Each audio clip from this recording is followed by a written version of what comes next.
బ్రహ్మోస్ గురించి మనము ఇక చాలు ఎక్కువ మాట్లాడేసాము. ఆపరేషన్ సింధూర్లో బ్రహ్మోస్ ఏం చేసింది ఇలా ఎక్కువ మాట్లాడారు అనుకోండి, దిష్టి తగులుతుంది అంటారు కదా. సో మన బ్రహ్మోస్కి దిష్టి తగలకూడదు అని మనం అనుకొని మాట్లాడడం ఆపేసాము. కానీ చైనా వాడు మాత్రము డిబేట్ల మీద డిబేట్లు. అంటే ఇవాళ ప్రపంచము బ్రహ్మోస్ని చైనా స్లేయర్ని అంటున్నారు. అంటే చైనాను వేటాడి హతము చేసిన ఒక అస్త్రం, ఒక వెపన్ చైనా స్లేయర్.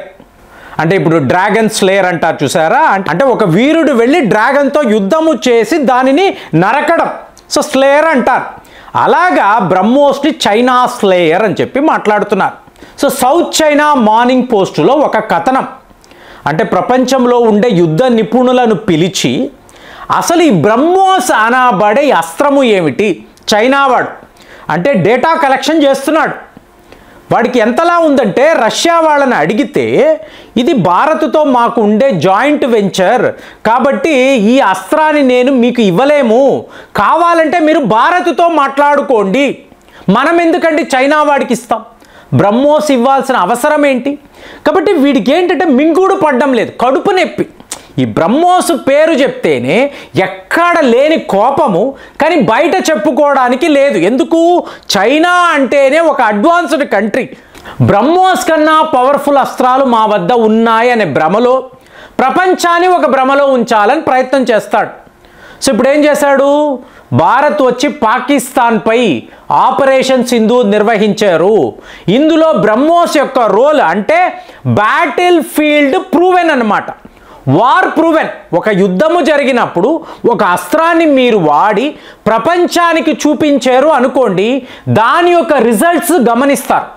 ప్రపంచంలో ఎన్నో దేశాలు గమనించి దీని పనితనం బాగుంది, దీనిని మనం కొనుక్కోవాలి అనుకుంటారు.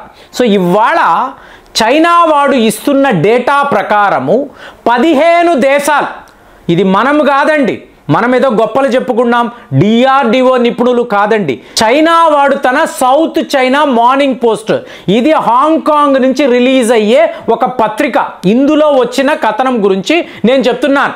బ్రహ్మోస్కి విపరీతమైన డిమాండ్ ఉంది. భారత్ యొక్క డిఫెన్స్ ఎక్స్పోర్ట్స్ అంటే ఇంతకాలము ఇంపోర్ట్స్ అని మాట్లాడిన వాళ్ళు ఇవాళ ఎక్స్పోర్ట్స్ అని మాట్లాడుతున్నారు. చాలా గొప్ప ఘనతను సాధించారు వాడు చెప్తున్నాడు. ఎందుకంటే మనల్ని ఇంతలా పొగుడుతాడు అంటే దీని వెనుక ఉండే స్టోరీ. ఇప్పుడు మనము ఏ స్థాయిలో వీళ్ళని డ్యామేజ్ చేసాము అంటే, ఇప్పుడు మీరు అమెరికా వద్ద మీరు ఏం కొంటారు చెప్పండి. సో ఇప్పుడు మిమ్మల్ని ఒక యుద్ధ నిపుణుడు, సే ఫార్ ఎగ్జాంపుల్ అర్జెంటీనా యొక్క వార్ ఎక్స్పర్ట్, మీరు అమెరికా వద్ద ఏమైనా కొనుక్కురండి అంటే మీరు కంపేర్ చేస్తారు కదా. చేసినప్పుడు F-35 అనబడే ఒక అసాధారణ స్టెల్త్ విమానము వీళ్ళ వద్ద ఉందండి, ఇది 5th జనరేషన్ చెప్పారు.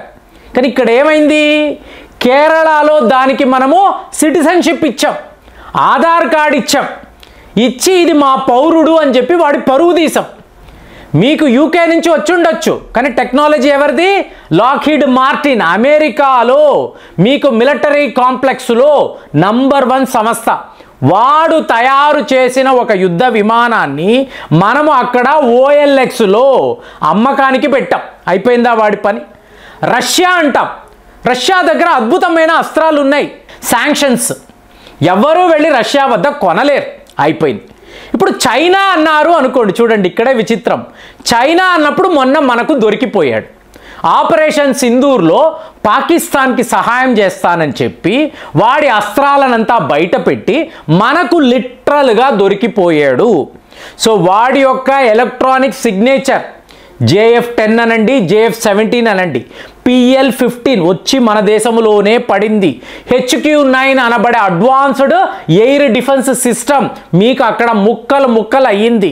ఇలా చూసారు అనుకోండి, చైనా వాడి అస్త్రాలు భారత్ ముందు నిలబడనే లేవు. మరి ఉన్న ఒకే ఒక ఆప్షన్ ఎవరండి, the one and only Bharat. So మన గురించే ఇవాళ ప్రపంచం మాట్లాడుకుంటుంది. అలాంటి ఒక సిట్యువేషన్ని మనము క్రియేట్ చేసేసాం with in the period of 10 years. ఇంత పెద్ద విషయాన్ని మనం సాధించేసాం. ఇది చైనా వాడు తట్టుకోలేకపోతున్నాడు. ఫస్ట్ పొగడాలి కదా. 15 దేశాలండి ఆసియా ఖండములో. అంటూ ఏంటి? థాయిలాండ్, సింగపూర్, బ్రూనై లాంటి దేశాలు వీళ్ళందరూ ఇవాళ బ్రహ్మోస్ కొనుక్కోవాలి అనుకుంటున్నారు. అలాగే మిడిల్ ఈస్ట్ అన్నారు అనుకోండి, Kingdom of Saudi Arabia, United Arab Emirates, Qatar లాంటి దేశాలు మాకు బ్రహ్మోస్ కావాలి అని చెప్పి ఆర్డర్స్ ప్లేస్ చేస్తున్నారు. ఇంకొక వైపు చూశారు అనుకోండి, గ్రీస్, బ్రెజిల్, అర్జెంటీనా లాంటి దేశాలు వీళ్ళందరికీ బ్రహ్మోస్. అంటే ఎంతమంది చూడండి. ఒక్కసారి ఆర్డర్స్ వచ్చాయి అనుకోండి, మన డిఫెన్స్ ఎక్స్పోర్ట్స్ యొక్క టర్నోవర్ చూడండి. ఇదంతా చైనా వాడు తట్టుకోలేకపోతున్నాడు. కానీ ఇక్కడ ఏమిటి అంటే వాడి బద్ధ శత్రువులు ఆల్రెడీ ఫిలిప్పైన్స్ వాళ్ళు వాడుతున్నారండి. బ్రహ్మోస్ కోసం విడిగా వాళ్ళు ఒక ప్లాట్ఫామ్ని కూడా సిద్ధము చేశారు, యాంటీ షిప్ బ్రహ్మోస్ మిజైల్. అలాగే తైవాన్ వాళ్ళు కూడా రెడీగా ఉన్నారు. ఇండోనేషియా వాళ్ళకి మనం త్వరలోనే పంపించబోతున్నాం. వీళ్ళ గురించి మాత్రము ఇందులో ఈ ఆర్టికల్లో ఎక్కడా ఎటువంటి ప్రస్తావన లేదంటే చైనా ప్రభుత్వం యొక్క కంట్రోల్ ఇక్కడ కూడా, సెన్సార్షిప్ అంటాం చూసారా, ఇక్కడ కూడా క్లియర్గా వాడి బద్ధ శత్రువుల పేర్లు ఇక్కడ రాయకండి, ఆల్రెడీ వాళ్ళ దగ్గర బ్రహ్మోస్ ఉంది కదా. సో ఇలా చూసుకున్నారు అనుకోండి. ఫైనల్ టచ్ ఏమిటి?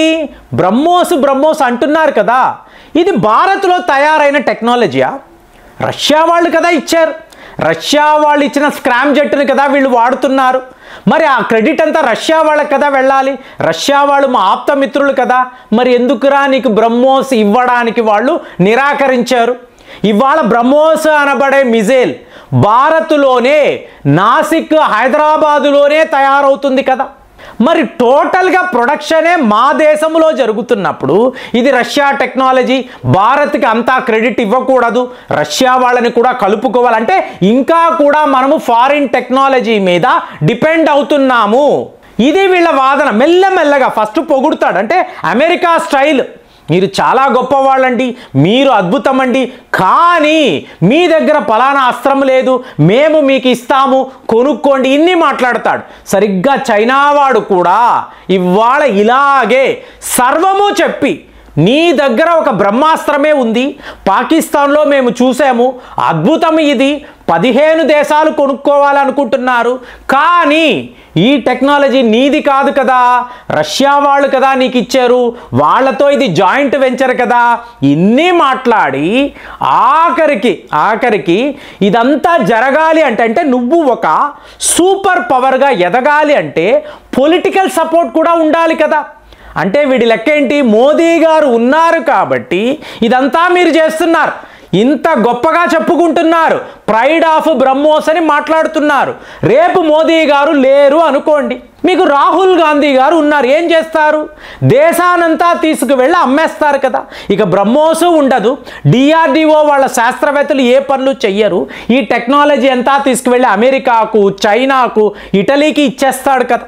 సో దేశంలో జరిగేది ఏమీ ఉండదు. కాబట్టి మోదీ ఉన్నంత కాలమే మీరు ఇంతలాగా రెచ్చిపోయి మాట్లాడుతున్నారు. పాకిస్తాన్పై ఆపరేషన్ సింధూర్ అన్నారు. ఒకవేళ ప్రభుత్వం వేరే ఉంటే పాకిస్తాన్ వాళ్ళు ఈ పని చేస్తారు కదా, దీనిని నువ్వు ఎందుకు గుర్తుపెట్టు అంటే చూడండి, బిగినింగ్లో మనని ఆకాశానికి ఎత్తేసి చివరిలో రష్యా టెక్నాలజీ, మీ ప్రభుత్వము బలోపేతంగా ఉండడం వలన మీరు ఇన్ని మాట్లాడుతున్నారు, రేపు ఈ ప్రభుత్వం లేకపోతే అప్పుడు మీరు ఏం చేస్తారు?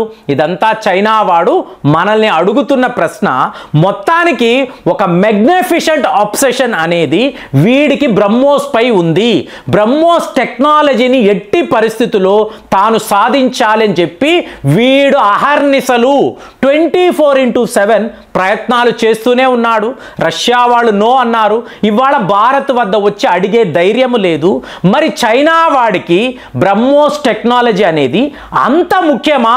వాడి దగ్గర ఇలాంటి టెక్నాలజీ లేదా? మీకేమనిపిస్తుంది? కామెంట్స్లో రాయండి. మళ్ళీ వచ్చే వీడియోలో కలుద్దాం. జై హింద్.